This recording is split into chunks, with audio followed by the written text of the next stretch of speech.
fourth quarter was encouraging.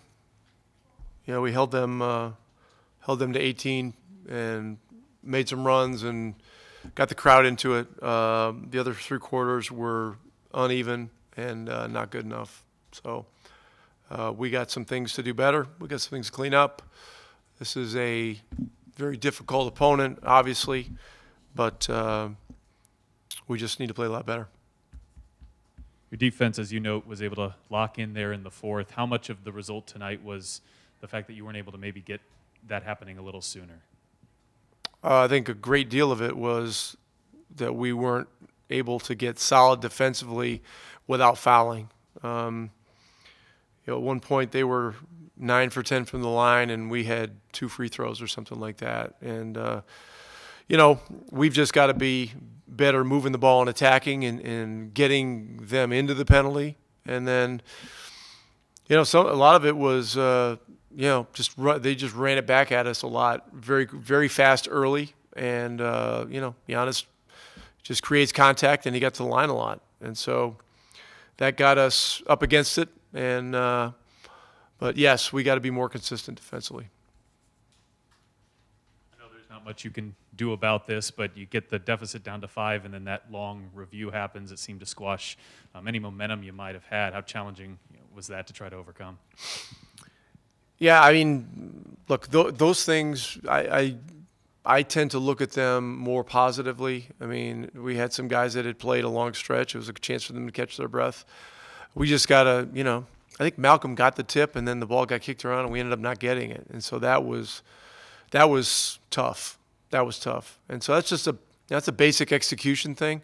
We got to just somehow get our hands on that ball. But we've got to play better. You got to always try to play from in front against better teams. We were able to do it against Miami, because we were able to get traction defensively, and we were doing some good things on offense. But tonight, just not enough consistency. Rick, you went with a lineup that featured both Goga Bitadze and Domantas Sabonis for much of the fourth quarter. What led to the decision to play those two together, I think, for the first time this season, and how would you assess how they did in general that quarter? Well, Goga gave us a nice lift. I mean, he was, he's a plus for the game. And we're just looking for length. And, he had a good run earlier in the game, just decided to give it a look.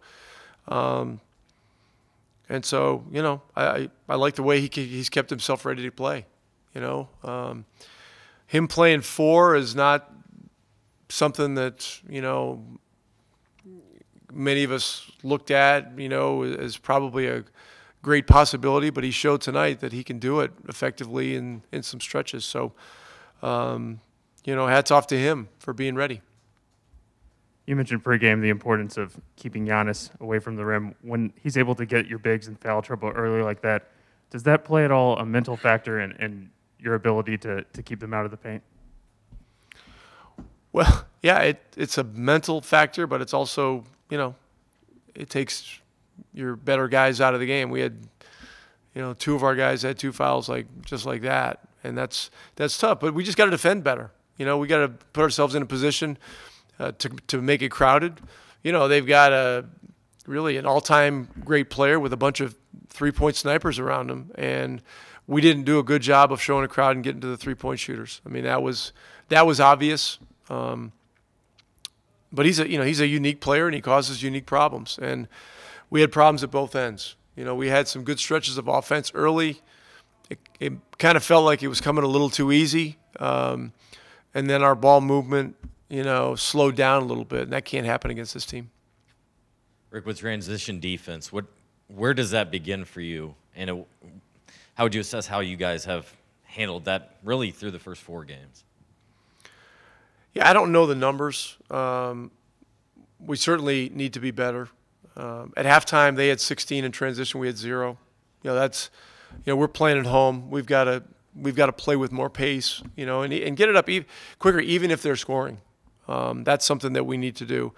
But look, your defense starts with a good offensive possession, and if you can position yourselves well and get a good shot, it helps your balance defensively, and that's transition defense, and then you build it from there. So tonight, everything needed to be better.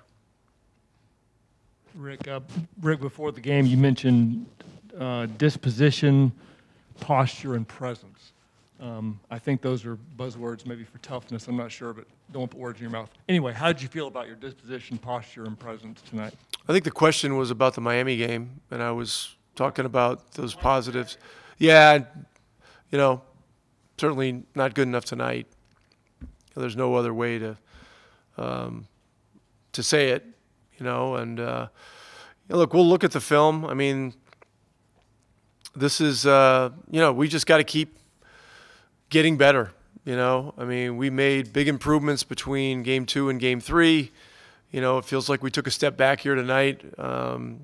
And the games are coming quick.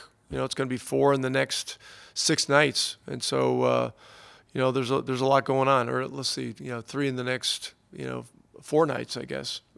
3 in the next 5 nights, so we don't play tomorrow night. But we get Toronto, then at Brooklyn, then Toronto at home on a back-to-back. So, a lot of challenges coming at us. And, we're still learning some stuff about the team, but it's not an excuse. We got to play better. Simple as that. Still very early for a rookie, but what are you seeing from Duarte at both ends, and have you seen strides at this early stage?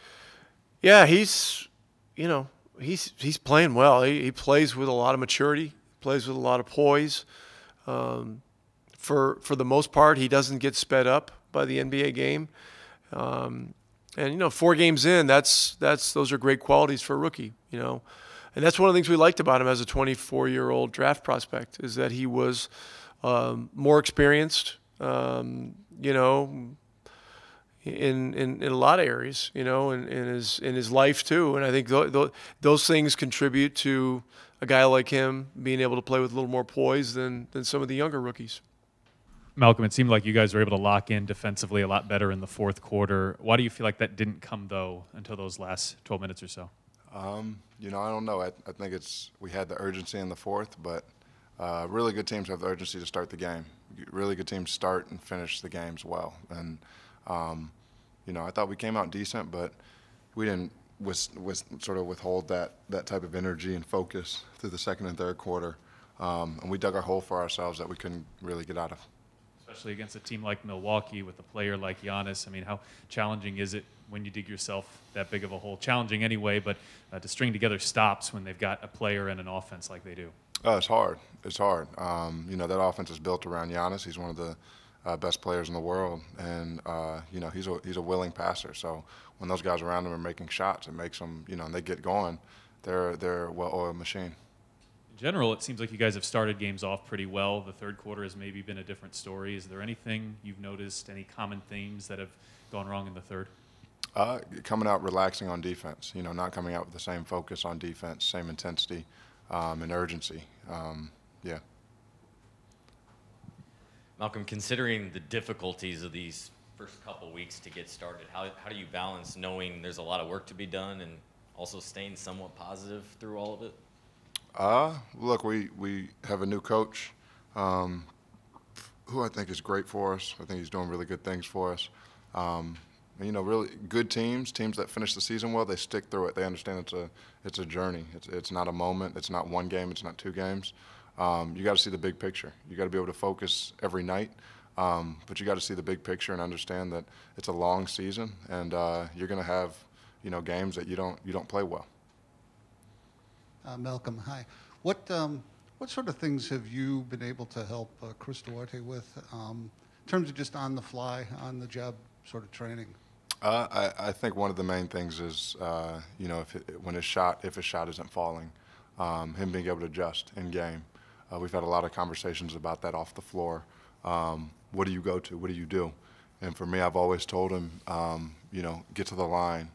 Get to the rim. And, Chris is a natural scorer. He's going to be a high level scorer in the NBA because he does that. He does it easily. But shots don't fall every night, even for the Kobe Bryants of the world. And you got to figure out a way to still get your teammates involved and still be effective on the floor. So that's going to be his next step.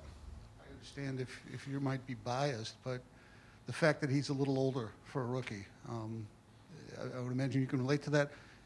What do you make of that, and in terms of how this league approaches players like that? I don't understand why teams don't draft, more mature, older rookies in general.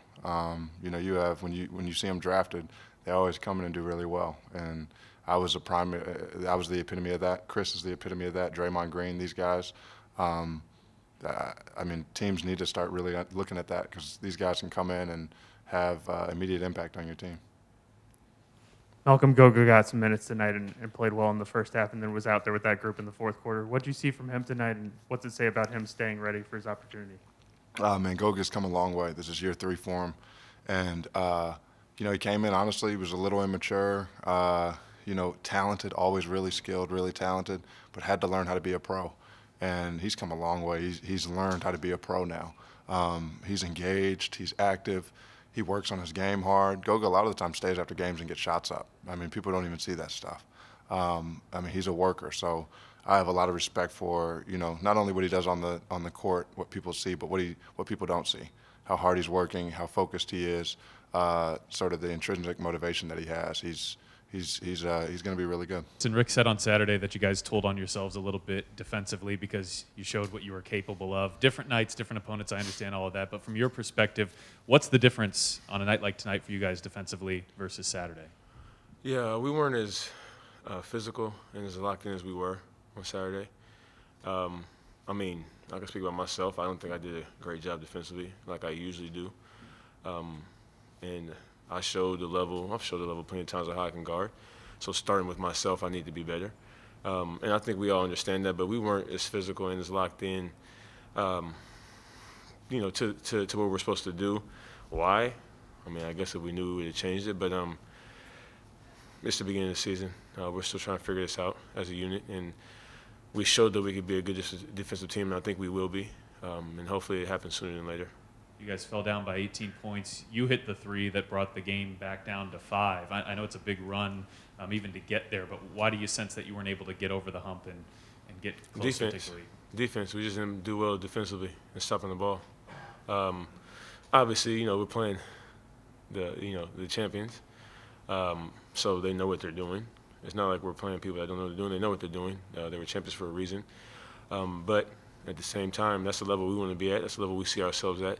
And we have to be able to play at that level, especially defensively. Offensively, trying to score the ball, that's not much of a, scoring the ball is not something that's going to be hard for us. You're going to have off nights and nights when the ball's not going to drop, but that effort defensively and that focus has to be there each night. Justin, how do you maintain an outlook knowing new coaching staff, but a terribly difficult schedule, down 2 starters, yet you also can't fall behind the 8 ball too much in the first month of the year? Yeah, this is life, And what are you going to do when life hits you in the mouth? You're going to just sit down, lay down? No. We're competitors. We're at this level for a reason. We play basketball for a reason. And a lot of times it's a little sweeter when, it's a tougher road to get to where you're going to go. And so, we understand that. I think this time and the beginning of the season is going to make us better for later. And, as long as we stay together, continue to lock in and focus on the things we're supposed to do on both ends of the floor and being the team, I think we'll be just fine. I think it'll be a fun little ride here, especially at the beginning, but for the rest of the season. You talked about defense just a moment ago, and for some guys on this team, including you, this is your 3rd kind of defensive scheme and coach in 3 years. How much harder does that make defense early in the season when you have to, it's new reads, new call-outs, stuff like that? Well, I've played in the NBA about 9 years, so I've seen it and done it all. So for me personally, it's not that difficult. Maybe the difficult part is, as a unit, having that connectedness, and getting the schemes and things. Again, it takes a little time, but I don't think it's too difficult. I just think it's a thing of when we're going to mesh and how quickly can we do it. Justin, the fast break points transition, that was a huge strength last year. Mm-hmm. It's kind of flipped this year. Why do you think that is? That's a great question. We're not getting the ball up, I think, even out the basket fast enough. When they do score, we're not getting it out as quick as we were before. I think we have the setup to be fast and get fast break points, and the stuff that we want to get done. Pinpointing exactly why, I'm not quite sure. We do have some different players here and there, and different people that are in and that are not. But A lot of times with the stops you get helps those fast breaks, and like tonight we didn't get many stops that kind of allowed us to be able to do so. And who knows, maybe teams are, it's only been, 3 games? So I wouldn't say that. I just think we're going to get to the spot where we do. I just think we have to figure it out. Domas, there's really nobody built to guard Giannis. I know you had the assignment a lot tonight. Can you take us through what that's like for you, and does that make life harder on the other end, just how much effort you have to apply to him? Yeah, he's a big part of their team and one of the main focuses. I feel like guarding him is a team effort. Everybody has to load. Everybody has to help each other, have each other's back. And for the first 3 quarters, I felt like we just didn't have that edge that we had against Miami, or that we're trying to build. And that was what I felt was the problem. Are you noticing any trends in the third quarter, whether it's been losing a big lead or having a deficit extended? Yeah, I don't know what it is. We got to figure it out. Either we're not getting stops, or either we are getting stops, but we can't score on the other end. We just got to figure it out and come out aggressive. I don't know if we got to warm up better or whatever it is. We just can't let our guard down.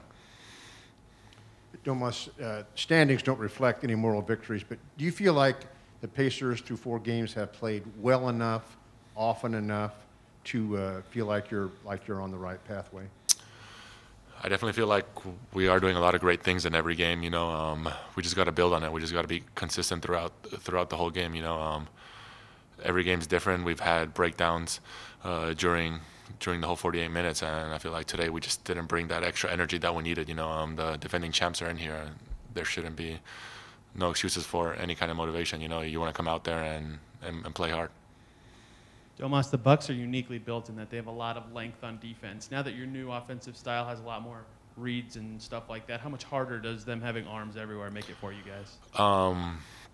Yeah, they're a good team, but I feel like it's on us. Coach puts us in the right position. We just, I don't know what it was today. We just didn't have that extra energy, that fight, that we needed. It showed in the fourth quarter.